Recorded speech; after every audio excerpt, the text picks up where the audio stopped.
Hello everyone, good evening. कैसे हो? Hope करता हूँ आप सब लोग अच्छे ही होंगे। सो फ्रेंड्स, आज थोड़ा क्लास लेट हो गई है, लाइट नहीं थी, इस वजह से क्लास आपकी लेट हो गई है। ठीक है ना? तो चलिए स्टार्ट करें भाई। आज की इस क्लास में कला वर्ग के क्वेश्चन सॉल्व करेंगे और 50 क्वेश्चन ही हम लोग सॉल्व करेंगे, क्योंकि ज़्यादा क्वेश्चन नहीं ले पाया हूँ। हेल्थ भी मेरी सही नहीं है, फीवर आ गया है। ठीक है, कल से आपकी जो है क्लासेस ज़बरदस्त होंगी। मैं आप सभी लोगों को बोला था कि स्पेशल क्लास होगी। एक्चुअली 2 से 3 दिनों से मेरी हेल्थ नहीं सही है, फीवर है, इस वजह से मैं कंटेंट बना ही नहीं पा रहा हूँ। तो कल देखिए कोशिश पूरी करूँगा, फीवर ठीक हो चाहे ना ठीक हो, बट आप लोगों के लिए मेहनत मैं करूँगा, क्योंकि एग्ज़ाम भी नज़दीक है। ओके, चलिए स्टार्ट करें भाई। वीडियो को लाइक कर दो, शेयर कर दो, और चैनल को सब्सक्राइब अभी तक आप लोग नहीं किए हो तो सब्सक्राइब ज़रूर कर लेना, क्योंकि आगे भी आपको बीएड से रिलेटेड आपको जो है अपडेट मिलती रहेंगे। टेट से रिलेटेड अपडेट आपको मिलती रहेंगी। सीटेट एंड यूपी टेट की प्रिपरेशन भी आपको मैं अपने चैनल पर करवाऊँगा। ठीक है, पहला प्रश्न है, भगवान शिव तथा सती के पौराणिक आख्यान से संबंध स्थान आमी में वर्ष के किस महीने में मेला लगता है? बताइए किस माह में ये मेला लगता है। 51 का जवाब देने का प्रयास करेंगे। सभी को गुड इवनिंग भाई, सभी को गुड इवनिंग। चलिए, बाकी क्लासेस आपको प्ले लिस्ट में मिल जाएंगे। सुबह दोपहर वाली क्लास अगर आप लोग नहीं देखे हैं तो जाके देख लेना। हेल्थ सही नहीं है, फिर भी आवाज़ मेरी बुलंद है, तो आप लोग भी मेहनत करें। चलिए 51 का जवाब दीजिए। चैत्र महीने में ये लगता है। ठीक है, चलिए। चंद्रगुप्त मौर्य ने किस विश्वविद्यालय में शिक्षा ग्रहण करने के उपरांत मगध पर शासन किया? 52 का जवाब देने के प्रयास करेंगे सब लोग। चंद्रगुप्त मौर्य ने किस विश्वविद्यालय में शिक्षा ग्रहण करने के उपरांत मगध पर शासन किया? नालंदा में किए थे। ठीक है, 52 का ये आपका बिल्कुल करेक्ट हो जाएगा। चलिए, अलाउद्दीन खिलजी के आक्रमण के समय देवगिरी के शासक कौन था? अलाउद्दीन खिलजी के आक्रमण के समय देवगिरी का शासक कौन था? 53 का जवाब देने का प्रयास करेंगे। वेरी इंपॉर्टेंट क्वेश्चन है, सभी बच्चे आंसर करेंगे। अलाउद्दीन खिलजी के आक्रमण के समय देवगिरी का शासक कौन था? रामचंद्र देव थे। कौन थे? रामचंद्र देव थे। मद्रास के रैतवाड़ी बंदोबस्त में कौन संबंधित रहा था? मद्रास के रैतवाड़ी बंदोबस्त से कौन संबंधित रहा था? 54 का जवाब देने का प्रयास करेंगे सब लोग। बहुत अच्छे, यहाँ पे आपका मुनरो बिल्कुल करेक्ट आंसर हो जाएगा। मुनरो, बहुत अच्छे। चलिए, वह कौन था जिसने गदर पार्टी को स्थापित किया? 55 को जवाब देने का प्रयास करेंगे। वह कौन था जिसने गदर पार्टी को स्थापित किया? सभी बच्चे आंसर करेंगे। वह कौन था जिसने गदर पार्टी को स्थापित किया? तो गदर पार्टी को स्थापित किए थे लाला हरदयाल सिंह। ठीक है, 55 का ये आपका बिल्कुल करेक्ट हो जाएगा। निम्नलिखित में से किस एक ने भारतीय राष्ट्रीय कांग्रेस के उस अधिवेशन की अध्यक्षता की थी जिसमें पूर्ण स्वराज का प्रस्ताव पारित हुआ था? बताइए सभी लोग। 56 का जवाब देने का प्रयास करेंगे।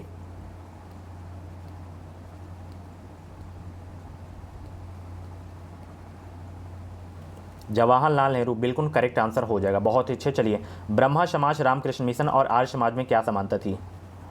ब्रह्मा समाज हो गया, रामकृष्ण मिशन हो गया, और आर्य समाज में जो है क्या समानता थी आपको बताना है।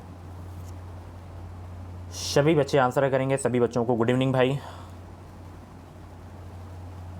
57 का जवाब देने का प्रयास करेंगे सब लोग। तो यहाँ पे आपका जो है आंसर ए वाला करेक्ट हो जाएगा। तो तीनों ही राजनीतिक उद्देश्यों के लिए नहीं बने, लेकिन तीनों ने ही देशभक्ति की भावना के विकास में सहायता दी है। चलिए, निम्नलिखित राज्य समूह में वह कौन सा है जहाँ यात्री रेल डिब्बों का जो है बड़ी मात्रा में निर्माण होता है?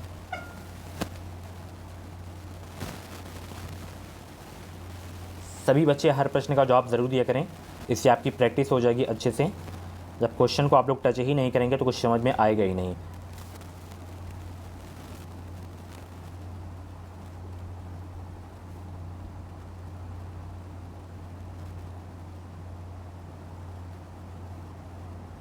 फिफ्टी 58 का आपका जो है ए वाला बिल्कुल करेक्ट हो जाएगा। पंजाब और तमिलनाडु राज्य हैं। ठीक है, चलिए, निम्नलिखित राज्यों में से वह कौन सा है जहां अनुसूचित श्रेणी में जो है कोई जनजाति आबादी नहीं रखी गई है? निम्नलिखित राज्यों में से वह कौन सा है जहां अनुसूचित श्रेणी में कोई जनजाति आबादी नहीं रखी गई है?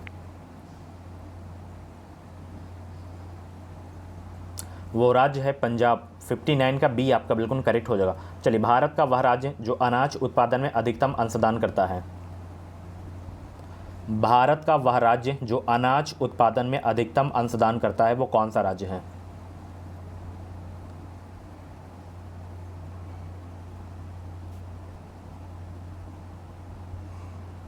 वो अपना ही राज्य है, उत्तर प्रदेश। 60 का डी आपका बिल्कुल करेक्ट हो जाएगा। निम्नलिखित में से किस गैस की प्रतिशत मात्रा में वायुमंडल में सबसे कम है?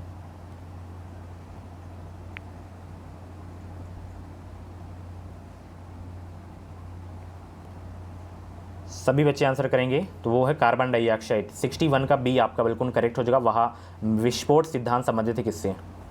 महाविस्फोटक सिद्धांत संबंधित है किससे?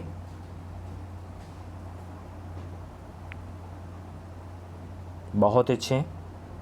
तो महाविस्फोटक सिद्धांत जो है संबंधित है किससे संबंधित है? ब्रह्मांड की उत्पत्ति से संबंधित है। 62 का बी आपका बिल्कुल करेक्ट हो जाएगा। निम्नलिखित में से कौन वित्त आयोग द्वारा की गई प्रत्येक संस्तुति को जो है संसद के प्रत्येक सदन में समक्ष रखवाएगा?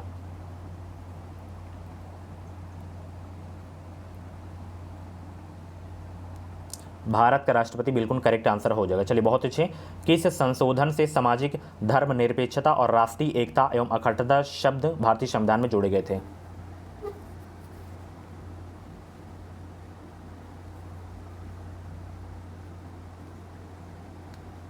64 का जवाब देने का प्रयास करेंगे। 42वां संशोधन आपका हो जाएगा। बहुत अच्छे। वित्त बिल के लिए किसकी पूर्व स्वीकृति आवश्यक है? वित्त बिल के लिए जो है किसकी पूर्व स्वीकृति आवश्यक है? तो इसमें जो है स्वीकृति आवश्यक है भारत के राष्ट्रपति की। 65 का सी आपका बिल्कुल करेक्ट हो जाएगा। संविधान में हमारे राष्ट्र का उल्लेख किस नाम से किया गया है? संविधान में हमारे राष्ट्र का उल्लेख जो है किस नाम से किया गया है? बहुत अच्छे। सभी लोग जवाब देने का प्रयास करेंगे। वेरी इंपॉर्टेंट क्वेश्चन आपके एग्जाम के लिए। सभी को गुड इवनिंग। 66 का आपका जो है ए वाला बिल्कुल करेक्ट हो जाएगा, भारत और इंडिया। ठीक है, चलिए। निम्नलिखित में से भारत में पहला नगर निगम कहाँ स्थापित हुआ? निम्नलिखित में से भारत में पहला नगर निगम कहाँ स्थापित हुआ? निम्नलिखित में से भारत में पहला नगर निगम कहाँ स्थापित हुआ था? ये स्थापित हुआ था मद्रास में। 67 का बी आपका बिल्कुल करेक्ट हो जाएगा। भारत में राष्ट्रीय जल संसाधन परिषद का अध्यक्ष जो है कौन है? वेरी इंपॉर्टेंट क्वेश्चन आपके एग्जाम के लिए। भारत में राष्ट्रीय जल संसाधन परिषद का अध्यक्ष भाई कौन है? प्रधानमंत्री हैं। 68 का ए आपका बिल्कुल करेक्ट हो जाएगा। स्वतंत्र भारत की अर्थव्यवस्था के संदर्भ में निम्नलिखित में से कौन सी एक सर्वप्रथम घटित होने वाली घटना थी? स्वतंत्र भारत की अर्थव्यवस्था के संदर्भ में निम्नलिखित में से कौन सी एक सर्वप्रथम घटित होने वाली घटना थी? तो वो है बैंकिंग रेगुलेशन एक्ट का अधिनियम। 69 का सी आपका बिल्कुल करेक्ट हो जाएगा। बहुत अच्छे। भारतीय रिजर्व बैंक द्वारा CRR में वृद्धि से क्या कमी आती है या क्या बढ़ता है?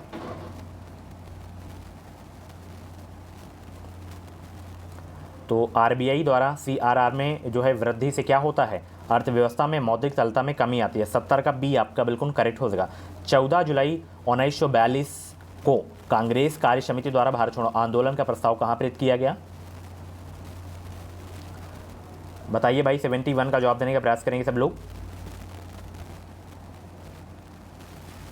कल से आपकी क्लास लेट नहीं होगी। एक्चुअली लाइट नहीं थी एंड हेल्थ भी मेरी सही नहीं है, बिल्कुल क्लास लेने का मन ही नहीं करता है, बट एग्ज़ाम सर पे है, लेना पड़ेगा। 71 का बम्बई आपका बिल्कुल करेक्ट हो जाएगा। ए स्थायी बंदोबस्त किसके साथ किया गया? स्थायी बंदोबस्त किसके साथ किया गया? एक्चुअली गर्मी भी बहुत है, इस वजह से हालत ख़राब है मेरी 2 से 3 दिनों से। 72 का ए आपका बिल्कुल करेक्ट हो जाएगा, जमींदारों के साथ। ठीक है ना, चले बहुत अच्छे। प्रार्थना समाज के संस्थापक कौन थे भाई? प्रार्थना समाज के संस्थापक कौन थे? सभी बच्चे आंसर करेंगे। प्रार्थना समाज के संस्थापक कौन थे? आत्माराम पांडुराम थे। ठीक है, चलिए। भारत में अति सघन वनों का सर्वाधिक क्षेत्र जिस राज्य में पाया जाता है वह कौन सा राज्य है? भारत में अति सघन वनों का सर्वाधिक क्षेत्र जिस राज्य में पाया जाता है वह कौन सा राज्य है? अरुणाचल प्रदेश है आपका। 74 का ए आपका बिल्कुल करेक्ट हो जाएगा। किस मृदा को कम सिंचाई की आवश्यकता होती है क्योंकि वह मृदा नमी को रखती है? कौन सी वो मृदा है?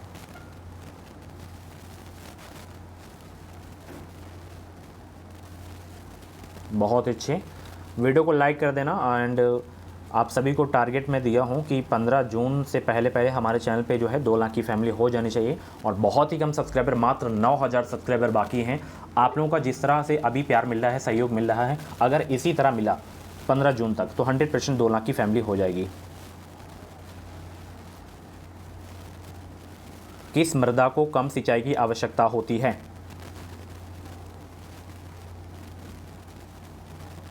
काली मिट्टी, बिल्कुल करेक्ट आंसर हो जाएगा। चलिए, मीठे पानी की कल्पसर परियोजना अवस्थित है कहाँ? मीठे पानी की कल्पसर परियोजना अवस्थित है कहाँ? गुजरात में है। 76 का ये आपका बिल्कुल करेक्ट हो जाएगा। चलिए बहुत अच्छे। जंगली गधों का अभ्यारण्य कहाँ है? ये क्वेश्चन अभी के जो है यूपी टेट के एग्ज़ाम में पूछा गया था, इस बार के यूपी टेट के एग्ज़ाम में। जंगली गधों का अभ्यारण्य कहाँ है? मैं आपकी UP TET and C TET exam की भी तैयारी करवाऊंगा, ठीक है ना। तो इधर उधर आपको जाने की आवश्यकता ही नहीं है, क्योंकि मैं C TET and UP TET exam को क्वालिफाई किया हूँ। तो वही एक्सपीरियंस मैं आप लोगों को शेयर करूँगा, ठीक है ना। तो चैनल को सब्सक्राइब ज़रूर कर लेना। जंगली गधों का अभ्यारण्य गुजरात में, कहाँ है? गुजरात में है। Very good. फॉन एक स्थानीय पवन है कहाँ का? चीन, जापान, कोरिया, स्विट्जरलैंड। 78 का जवाब देने का प्रयास करेंगे। फॉन एक जो है स्थानीय पवन है कहाँ का? स्विट्जरलैंड की है, ठीक है। चलिए, भारतीय संविधान में मूल अधिकारों को विचार लिया गया है कहाँ से? भारतीय संविधान में मूल अधिकारों का विचार लिया गया है कहाँ से?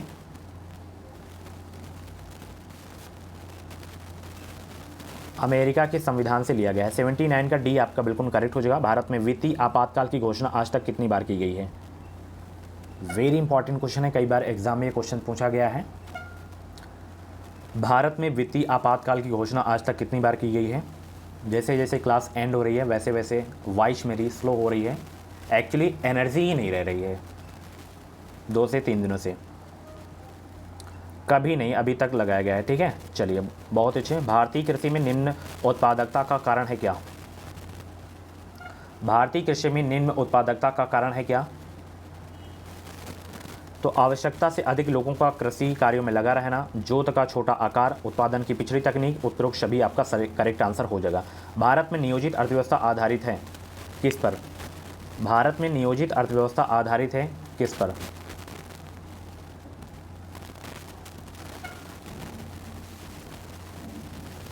मिश्रित अर्थव्यवस्था पर है। 82 का डी आपका बिल्कुल करेक्ट हो जाएगा। पीली क्रांति संबंधित है किस उत्पादन से?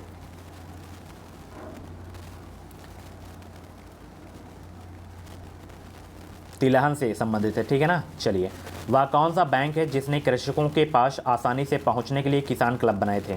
बताइए वो कौन सा बैंक है?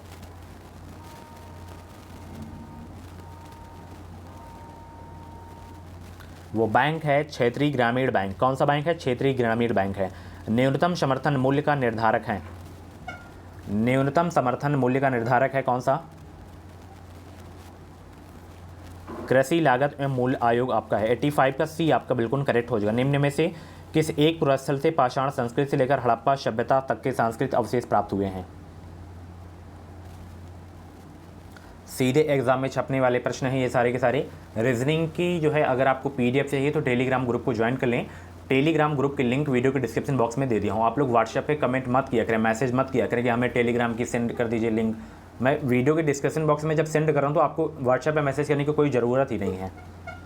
तो ये मेहरगढ़ से अवशेष प्राप्त हुए थे, ठीक है ना। चलिए, बुद्ध ने सर्वाधिक उपदेश कहाँ दिए थे? बहुत अच्छे, तो श्रावस्ती में दिए थे। और सबसे पहला उपदेश कहाँ दिए थे? सारनाथ में दिए थे। और इनको जो है 35 वर्ष की अवस्था में ज्ञान की प्राप्ति हुई थी और 29 वर्ष की अवस्था में एक गिरह त्याग दिए थे, ठीक है। चलिए बहुत अच्छे। और लुम्बिनी में इनका जन्म हुआ था और बोध गया में इनको ज्ञान की प्राप्ति हुई थी। चलिए अगला प्रश्न आपकी स्क्रीन पे है। पहला गुप्त शासक जिसने सिक्के जारी किए थे? 88 का जवाब देने का प्रयास करेंगे सब लोग।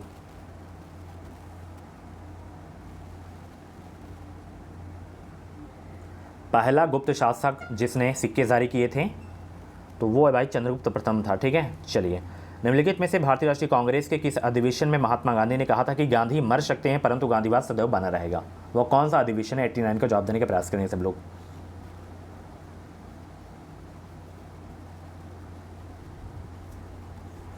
वो है कराची अधिवेशन 1931। महात्मा गांधी धर्षणा नमक गोदाम पर कांग्रेस कार्यकर्ताओं के धावे के समय कहाँ थे?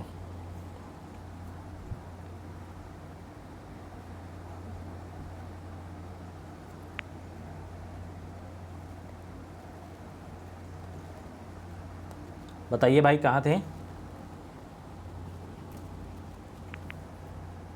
तो ये थे यरवदा जेल में। कहाँ थे? यरवदा जेल में, ठीक है। चलिए अगला प्रश्न है। कांग्रेस ने स्वराज प्रस्ताव वर्ष 1905 में पारित किया, प्रस्ताव का उद्देश्य था क्या? कांग्रेस ने स्वराज प्रस्ताव वर्ष 1905 में पारित किया। प्रस्ताव का उद्देश्य था क्या? स्वयं की सरकार, यही उद्देश्य था। चलिए, भारत में प्रथम 3 विश्वविद्यालय कलकत्ता, मद्रास हो गया, बम्बई की स्थापना किस वर्ष में हुई थी? आपको बताना है। भारत में प्रथम 3 विश्वविद्यालय ये जो थे आपके कलकत्ता, मद्रास, बम्बई, इनकी स्थापना किस वर्ष हुई थी? 1857, 1881, 1885, 1905। तो इनकी स्थापना हुई थी 1857 में। वेरी गुड, बहुत अच्छे। चलिए, काहिरा का समय ग्रीनविच से 2 घंटा आगे है, यह कहाँ स्थित है?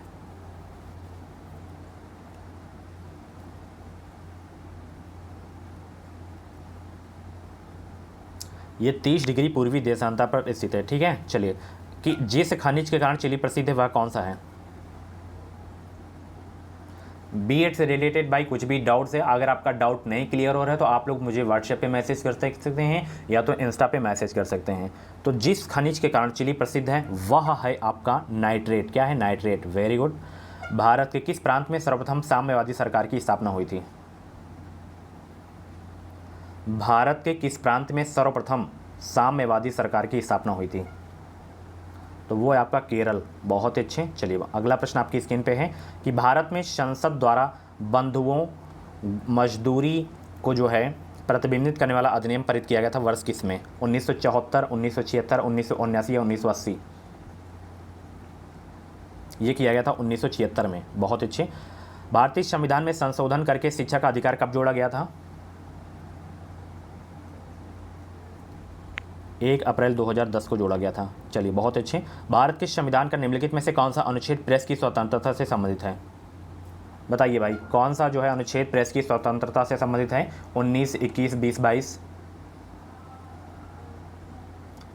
तो अनुच्छेद है 19, 98 का। ये आपका बिल्कुल करेक्ट हो जाएगा। भारत में स्थिर मूल्यों पर सकल राष्ट्रीय उत्पाद के प्राकलन के लिए वर्तमान में आधार वर्ष कौन सा है? वो है 1999 से 2000। ठीक है ना? चलिए, बहुत अच्छी। वाणिज्यिक बैंकों में गैर निष्पादी परिसंपत्तियों का अर्थ क्या है?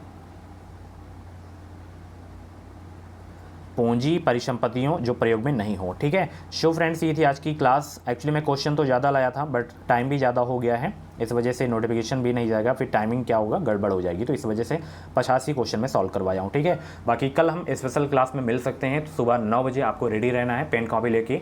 बहुत ही ज़बरदस्त क्लास होगी, बिल्कुल पेपर जैसे क्वेश्चन मैं लाऊंगा, जिस तरीके से एग्जाम में क्वेश्चन पूछे जाएंगे। ठीक है। तो आज की ये क्लास कैसी लगी? मैं ठीक हो जाता हूँ आज, देखिए अच्छे से मैं दवा करवाता हूँ तो बताऊँ। कल आपकी क्लास ज़बरदस्त होनी चाहिए। ओके, चलिए, thank you so much. Video के बारे में कमेंट जरूर कर देना कैसी लगी आज की class. Thank you so much. Bye bye, take care.